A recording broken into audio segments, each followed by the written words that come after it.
In the summer of 2019, my partner and I, both in our early 20s, decided to take a road trip to Vancouver, Canada, and stay at Golden Years Provincial Park.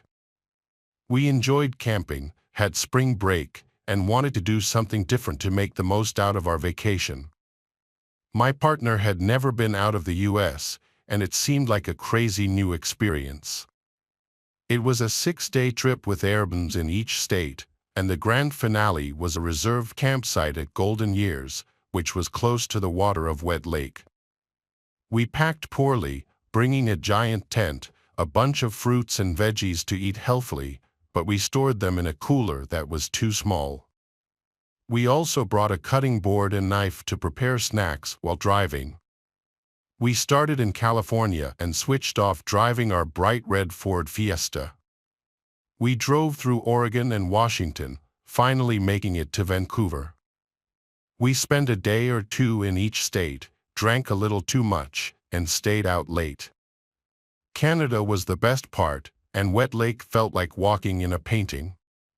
We walked barefoot on the rocks with our toes in the freezing cold water and hiked around, where we saw a beautiful waterfall. There was a couple taking pictures of each other for an hour, and we started modeling the same poses from far away. Everything was perfect, and the campsite was mostly empty, except for the other couple who went to bed early that night, making it quiet. I woke up to crackling sounds outside the tent while my partner was still asleep and snoring. I didn't think much of it at first because it was pitch black, and it was probably an animal. However, the crackling continued, getting closer to the tent. I sat up, grabbed my phone, and turned on the brightness, almost blinding myself. In those 2 seconds, I could make out a person right outside our tent. I froze, trying to assess the situation. They weren't moving but were close enough to unzip the tent. I started poking my partner because I had no idea what to do. They woke up, and I whispered that someone was outside the tent. Then I heard quiet footsteps walking away from our campsite. My partner started to mumble, "What?" repeatedly, still in a sleepy haze. I noticed a car or truck parked right outside our camping area, and to my horror, it started up and drove off. They didn't turn their lights on until they rounded the corner, and we were out of view, so I couldn't make out much, but it looked like a truck. Now I was shaking, and my partner couldn't grasp what was happening. I wanted to leave, but Golden Years locked the gate until 6 o'clock or 7 a.m., and it was only 1 a.m., so we were stuck for now. We decided to move to the Ford Fiesta and slept in the tightly packed car. My partner fell asleep immediately, thinking I was being paranoid, but I wondered if it could have been a park ranger. However, it seemed too strange for a park ranger's behavior. I sat there wide awake for about 2 hours. The car was locked, and I wanted to sleep but couldn't. I was in the passenger seat, while my partner was in the driver's seat asleep. And it was 3 a.m. Suddenly, I heard a car slowly driving up the road with its lights off. As it rounded the corner, I realized it had to be the same truck. My fear escalated, but my adrenaline was pumping. It slowly rounded the corner and pulled up directly in front of our campsite again, in the same spot. I felt like I was going to throw up. With no weapon but the kitchen knife we brought for the fruits and veggies, I grabbed the knife. I tried to make myself look angry, big, and intimidating. Sitting straight up in the passenger seat with the kitchen knife held at eye level, I stared deadpan at the truck in the pitch blackness, just like the father in the American Gothic painting. The truck stopped and turned off, and a light shone directly into my face from inside the truck. Terrified, I stared back from my bright red Ford Fiesta, clutching the large kitchen knife without blinking. The truck then started up, turned on its lights, and blinded me, before pulling out and turning around to go back to where it came from. My heart was pounding as I woke up my partner and insisted that we needed to get out of there. We packed up by hastily throwing things into the car and sat awake until 6 a.m. We drove home without stopping, continuously rehashing and trying to make sense of the bizarre situation. Ultimately, we decided that we both needed some sleep.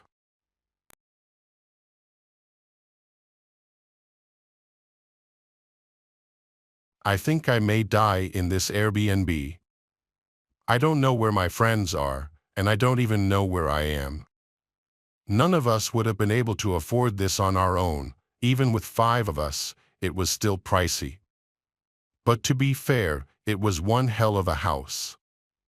It was 3 stories with dark scalloped siding.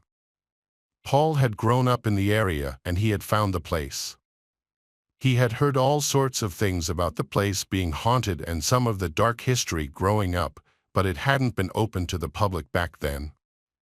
When we chose this town as our friend group destination, he jumped at the chance to stay here.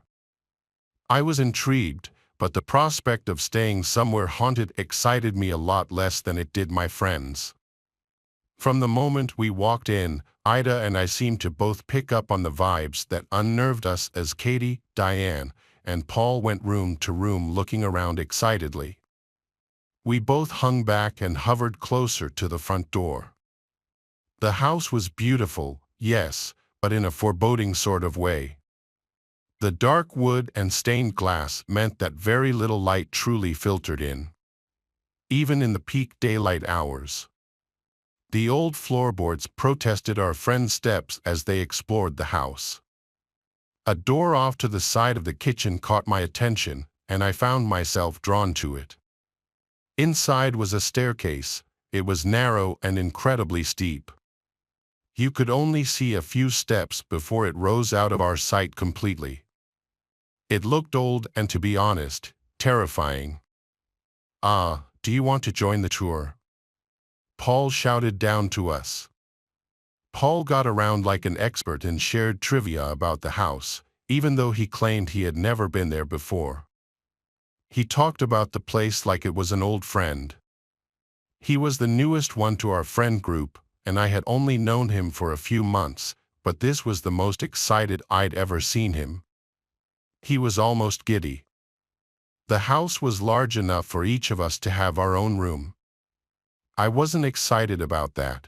The last thing I overactive imagination and I needed were a giant room to myself.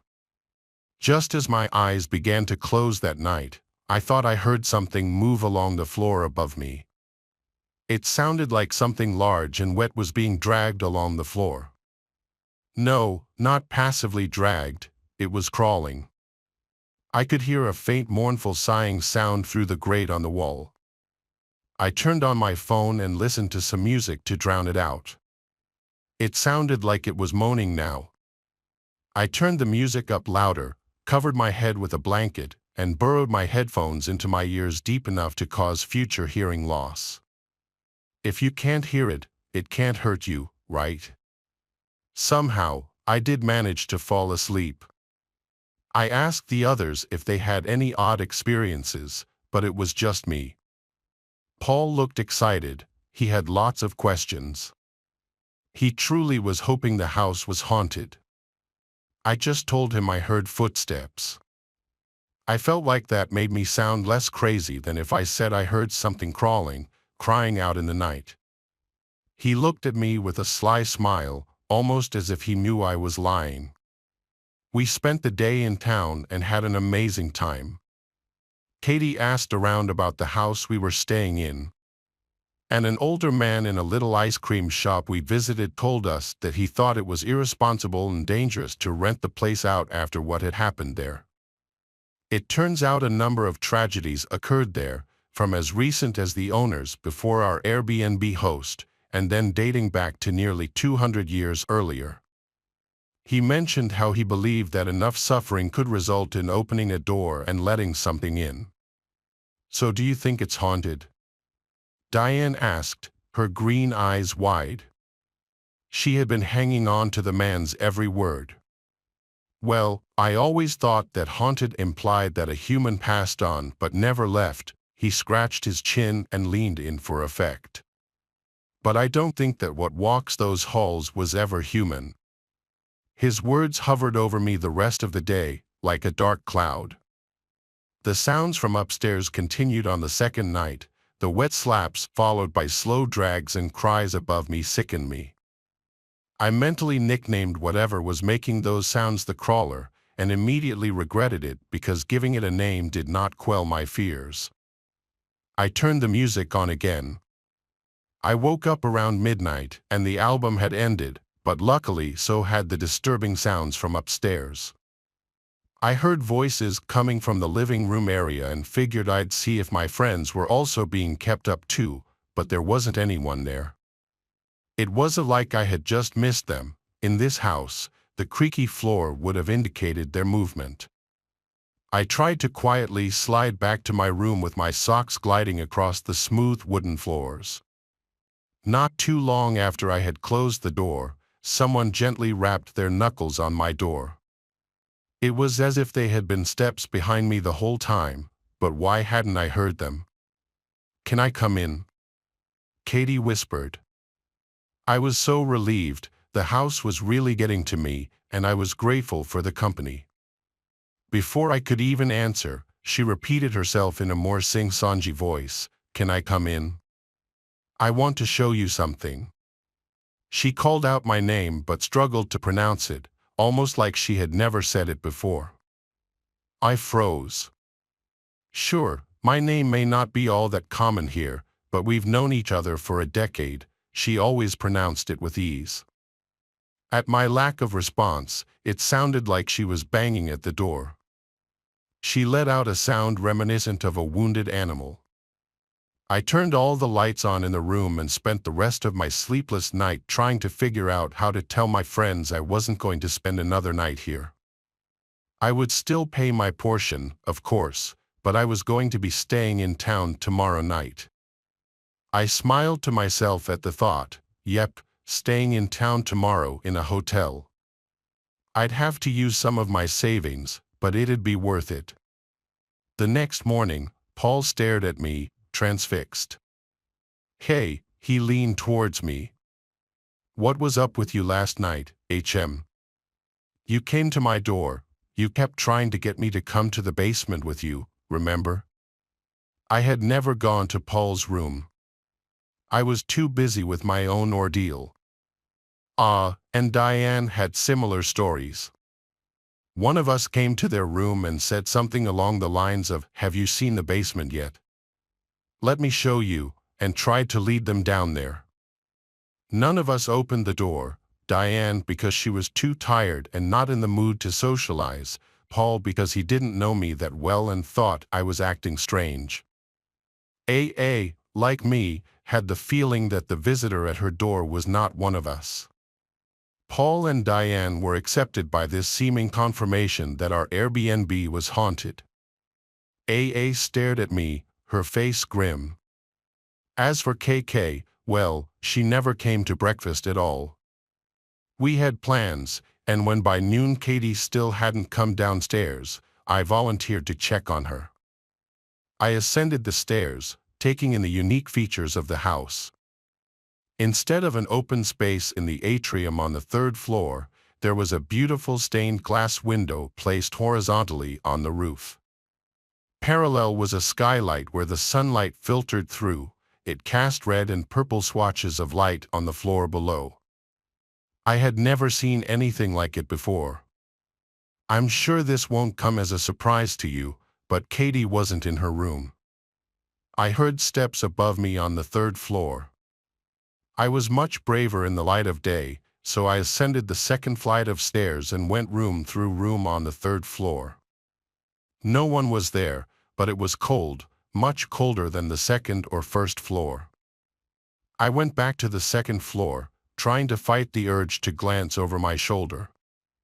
I paused in front of the door of the room above mine, where I had heard the crawling and mournful wail the past 2 nights. I considered it for a moment and decided to open it.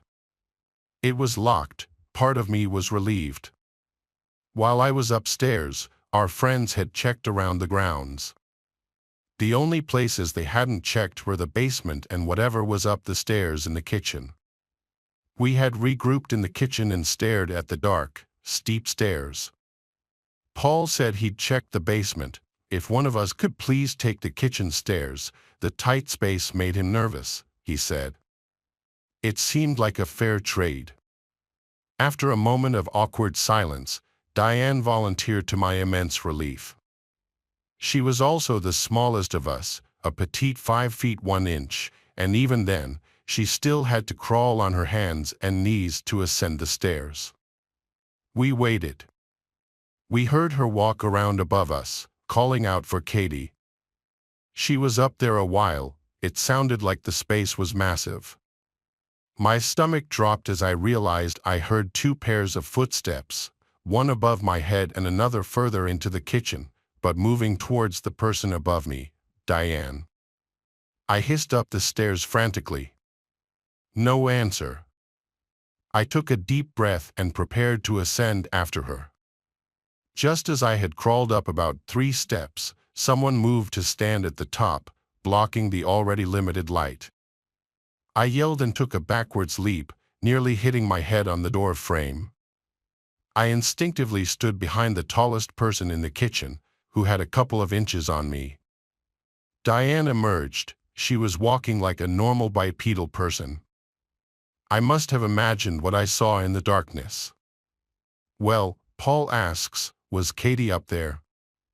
Diane cracked her neck on each side, stared, and smiled at each of us like she was taking in each of our faces for the first time. She shook her head slowly, gave me a smile unlike the one she flashed at Paul, and winked at me. She smelled of old things and looked disheveled, and walked stiffly. We looked around. The thing is, there was no door to the basement that we could find. I sent what we hoped was a nonchalant message that we all crafted together to the host, asking them where the basement was. We received the unsettling reply immediately: there is no basement. Paul laughed at that, and Diane smiled dreamily and stared up at the stained glass skylight, like she was in her own world. Ever since her up the small stairs, Aine and I looked at each other nervously. We went into town to see if anyone had seen Katie and spent the rest of the day searching for her. We sat together in silence. The large living room felt emptier without Katie. We stared at a pizza that none of us felt like eating. It looked like I was spending the night here again after all. I locked my door that night around what had become the usual time. I heard the wet dragging crawling sounds upstairs. I tried not to picture what the thing making the sounds must look like. At home, I always slept with a weighted blanket on me. It made me feel safe. Here, it was just a thin sheet and an old quilt. I couldn't help but feel exposed. Around 3 a.m., I awoke to moaning and scraping outside my door. I need your help. I tried to place the voice. It was low but sounded female. It wasn't Katie. It didn't sound like Diane. It's me, Diane. I didn't reply. The cadence was also odd. The doorknob turned quickly and aggressively. I tried to remain silent and motionless. I need your help. My skin, it's too tight, it doesn't fit. I sat up against the headboard with my hands over my mouth, focusing on breathing as quietly as possible. As it pounded at the door, eventually the steps faded away.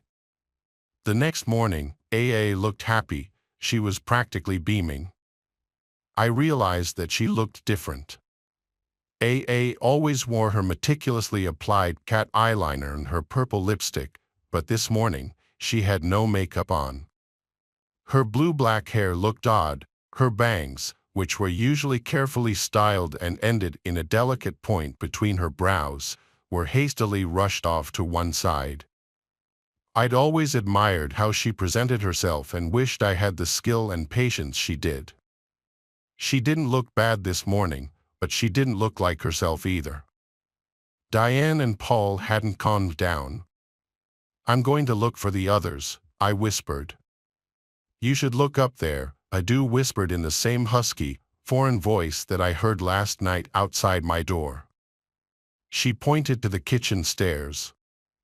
I felt my throat tighten and shook my head quickly. She responded with a smile. I half expected her to leap at me or follow me on my search for Paul and Diane, but she didn't. Instead, she crawled back up those narrow, thin nightmare stairs, showing the same oddly proportioned dexterity that Diane had demonstrated the day before. I knocked on Paul's door nervously. It was also locked. I continued to knock until he came to the door, groggy. He seemed mildly annoyed at the intrusion and blocked the view into his room with his body. When I told him I couldn't find Diane, he told me he'd meet me downstairs.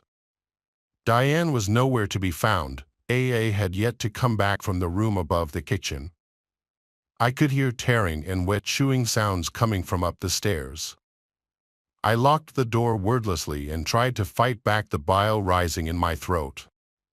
I tried to tell Paul we needed to leave while it was still daylight. I didn't want to leave our friends either, but we needed to come back with more people because something terrible was going on. We were outmatched. We were probably outnumbered. Paul tried to convince me to stay. Surely there was an explanation. We couldn't take the car and leave our friends here. He looked at me accusingly. I loved our friends too, but I wasn't going to spend another night in this place. I thought of the crawler upstairs. Behind this locked door, dragging its heavy body across the floor like wet meat, crying out in the darkness for who knows what. I thought of Diane's odd behavior and subsequent disappearance. I thought of Katie, who had a crush on Paul. If she heard his voice outside her door, I'm sure she would have followed him. I thought of the thing that was likely wearing AA's skin, eating something messy upstairs. I vaguely wondered if Paul and I were the only ones left. I told him I was leaving. As I was packing up, I felt the sharp blow, and everything went dark. I woke up in the basement. Turns out there was a basement after all. Katie was down here too. She seemed to be pinned to the wall by her wrist, with her eyes glassy. She stared ahead, unblinking and pale. Katie. I gasped at her. She weakly turned her head toward me. She was wearing the same clothes she had on 2 days ago. Mascara streaked down her cheeks. I was just relieved that she was alive. I heard footsteps on the stairs. It was Paul. He was carrying a nice chest and a satchel of tools. I had never been happier to see him. He came to me, squatted by me, and patted me on the head like I was a child. Beaming. You're awake. Great. You still got more mouths to feed. He rubbed his hands together excitedly, and there was a kind of madness in his eyes. Despite all the terrifying things I experienced in this house, realizing that Paul was a part of whatever was happening was 10 times worse.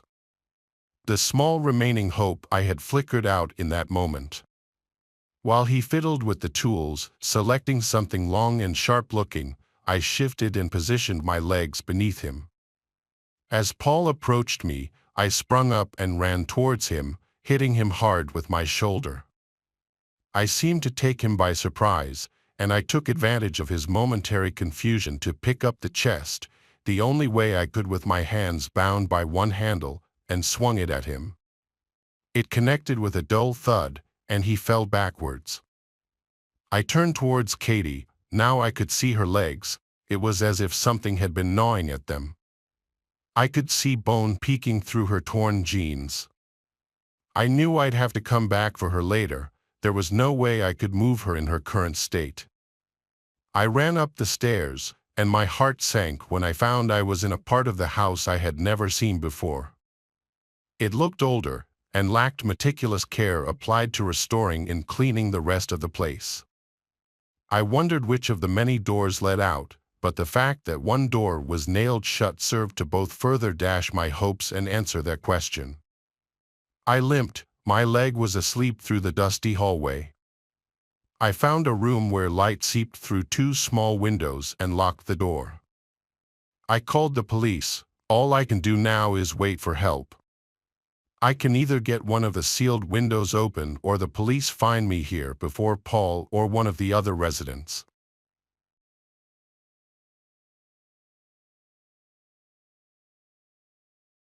This happened in July of last year. My house was having some pretty big problems, and I was left without any power for several days while it was getting repaired. I worked from home, so this was a major issue, and I ultimately had to rent out an Airbnb to stay at for a few days until the power was back on in my home. I don't live in the biggest city, so there weren't too many options for Airbnbs near me. The closest one that was at a reasonable price was about a 45-minute drive from my home. It was in an even smaller and more secluded area of the city, which was often referred to as not the best section to live in. I was only staying for a few days though, so the amount I was saving was worth it.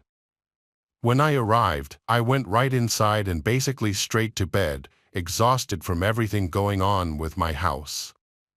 In the morning, I got up early and started setting up my laptop in Workspace. Just before I had to start work, though, there was a knock at the door. I debated whether or not to open it because it wasn't even my house. But thinking it might be the host or something, I went up and checked who it was.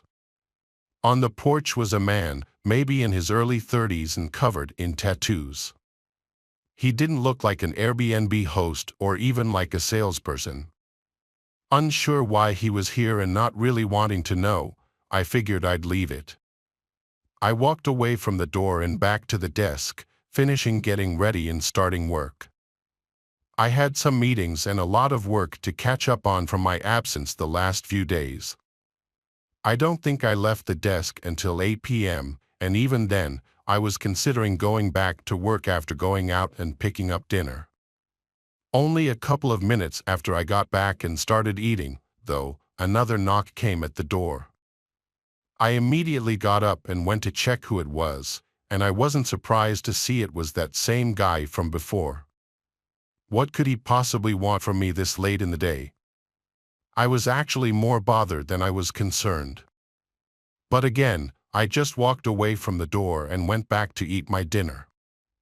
After 30 minutes, around 1 p.m., I decided to work for at least another hour. I was tired, but the work had to get done, and I knew putting it off until tomorrow would just make me more stressed. I put my headphones in and tried to focus for the next hour. I got a lot done, and once I was satisfied, I finally closed my laptop for the night. I hadn't realized how dark it had gotten. I guess my laptop screen was the only light I had on. I went to the front and flicked on the light, and a chill instantly rushed through me. Going down the front hallway were faint but unmistakable shoe prints. Looking around, they were all over the place, even going right up behind the desk I was working at. Terrified, I slowly followed them down to the back door, which was cracked open. I don't even know how to describe what I was feeling. It was just pure horror. Moments after this, footsteps started coming down the stairs. They were slow and careful, but when they got to the bottom, a man peered out into the hallway and looked directly at me. It was that same man, easily distinguishable with all the tattoos and everything. He looked surprised to see me walking around, but that surprise quickly turned into rage.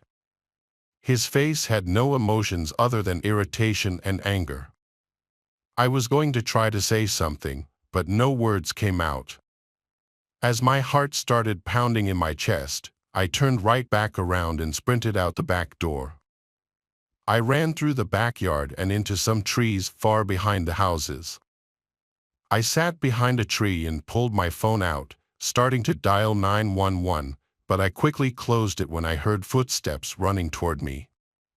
I didn't expect them to follow me, but luckily, They passed by without seeing me and continued to run out into the dark. Once I got in contact with the police, I went back to the Airbnb and waited for them. I gave a detailed description of the man, and they actually found him the next day. It was confirmed to be him by the tattoos I had noticed, and he had actually broken into several homes in the days leading up to this, doing horrible things to those who lived in them. I don't know what he was planning to do to me or why he seemed to have left me alone at first, but I can rest easy knowing he won't be able to do anything anymore.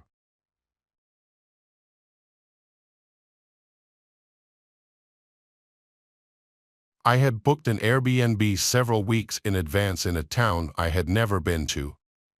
A client I was meeting for work lived in the area, so I was only staying there for a day before driving back home afterward. The drive was 3 hours, and when I pulled into the driveway and got out, I noticed the neighborhood was very quiet. Most of the houses had their lights off, and trees covered the lawns, blocking out most of the view. The only thing I really saw was a person walking down the road. They were far down, and nothing really looked off about it, but for some reason, it just gave me a strange feeling. I went up and unlocked the door, going inside and situating myself. It was a very average house, nothing really special about it, but it was great for what I needed. After making my rounds and checking the place out, I opened the front door to get my other bag from my car. As I stepped onto the porch, though, I noticed someone standing in the road.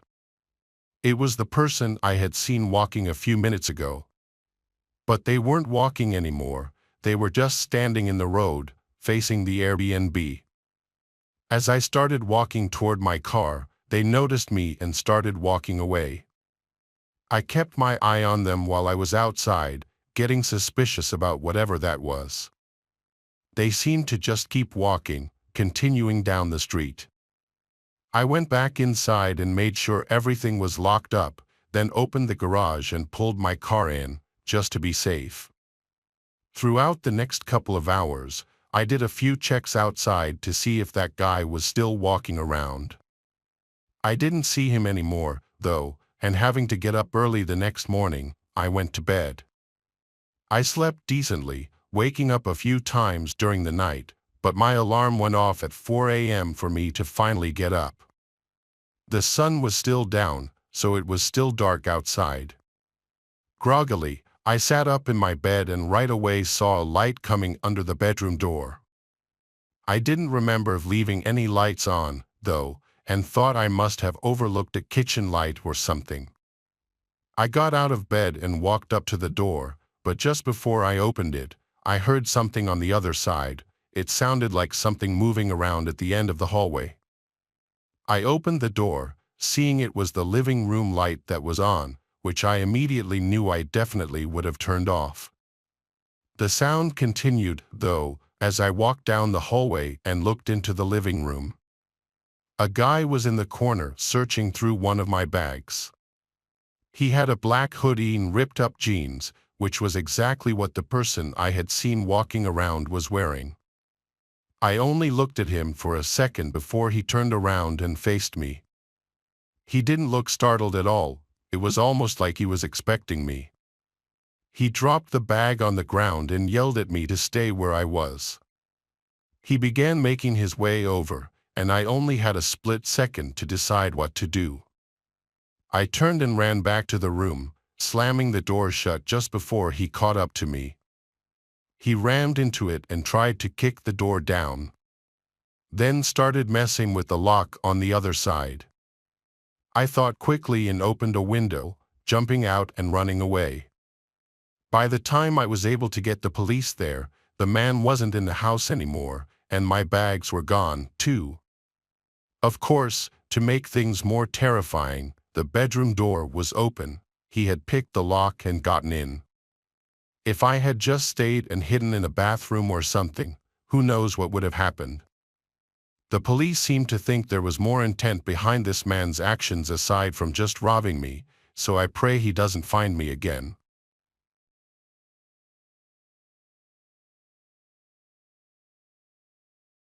I was on a road trip from Portland to Chicago. It's nearly a 3-day drive, so I had some places booked to sleep along the route. I didn't get too particular with what places I chose, but I went with Airbnb so I could at least enjoy the road trip a bit more rather than staying in a crowded hotel. My first Airbnb was in Wyoming, and the route through the state doesn't pass through any big cities really, so it was in a really small town. It was probably no bigger than 2 or 3 miles long. As I passed the border into Wyoming, it started snowing heavily, only dragging on the long day of driving. By the time I got into town, the roads were covered in snow, and the sun had already set. It was pretty dead, though. I mean, I don't know much about small towns, but this seemed exactly how I thought it would be, especially in a low-population state like Wyoming. I was hoping there would be a McDonald's or something that I could get a quick dinner from, but it was very clear that there wasn't going to be. So, I drove through the town and turned down the road to my Airbnb. It was a long driveway leading up to a small home in the middle of a field, with tall, snow-covered pine trees lined up in the front yard. I parked on the side and got out with my bag, then walked around to the front. I put in the code, got inside, closed the door behind me, and turned on the lights. It was small, probably 500 square feet, with just a living room and bedroom. I took my shoes off and dropped my bag next to the bed, then sat on the couch. When I did, a thump came from the bedroom. I looked back at the doorway I had just come from. It was pretty loud, but I had no idea what it could have been. I got up and walked back, looking into the room and turning on the light. It was all the same. I went and checked the small bathroom that was in there as well, but it all looked good. The only other door in the house was the bedroom closet. I walked over and tugged on the door handle, but it didn't budge. It seemed like it was locked from the other side. At first, I was pretty weirded out that a bedroom closet would be kept shut, but then I thought it could have been a maintenance closet where the owner was storing stuff. There were no other places to put anything, so that was the final conclusion I came to. I went back to the living room and rested my eyes on the couch while thinking through my plan for the next day. After 15 minutes, I got back up and went over to the window, looking out to see if the snow was still coming down and if the roads were even going to be drivable tomorrow. It was eerily dark outside, with no lights from the town showing behind the tall pine trees, and it was still snowing heavily. I shut the blinds and turned back to the couch, but I saw a shadow move in the bedroom. It was slow and smooth, like the shadow of a door opening or closing. I started walking over, listening as I approached the doorway, and looked inside the room. Everything was in place, and nothing looked to have caused the shadow I saw, but I knew I saw something moving there. I continued looking around until my eyes fell back on the closet. It was still closed, but something gave me an unsettling feeling about it. I stepped up and grabbed the handle, and it opened with ease. It wasn't locked anymore, but inside, there wasn't anything. It was just a small and empty walk-in closet. Before I could fully process everything and try to put the pieces together, I heard someone behind me. When I turned around, a large man was standing in the doorway to the bathroom. He looked beaten and tired, having scratches and cuts all over his face. As I stared at him, he didn't even seem to care. He stepped into the bedroom and kneeled down, grabbing a dirty and worn duffel bag from under the bed. The man then stood back up and didn't even look at me as he slowly walked out of the room and out the front door. I ran up and saw him trailing through the snow until he was beyond the lights from the house. I tried to get police involved, but after giving my description, they really only talked to the Airbnb host. After leaving town, I didn't get any more information. I think it's most likely that he was just using the place to sleep or something, but the way he looked makes me second-guess that. I just can't even think of what could have happened if I had gone right to bed that night with the man hiding in the closet, just inches away from me.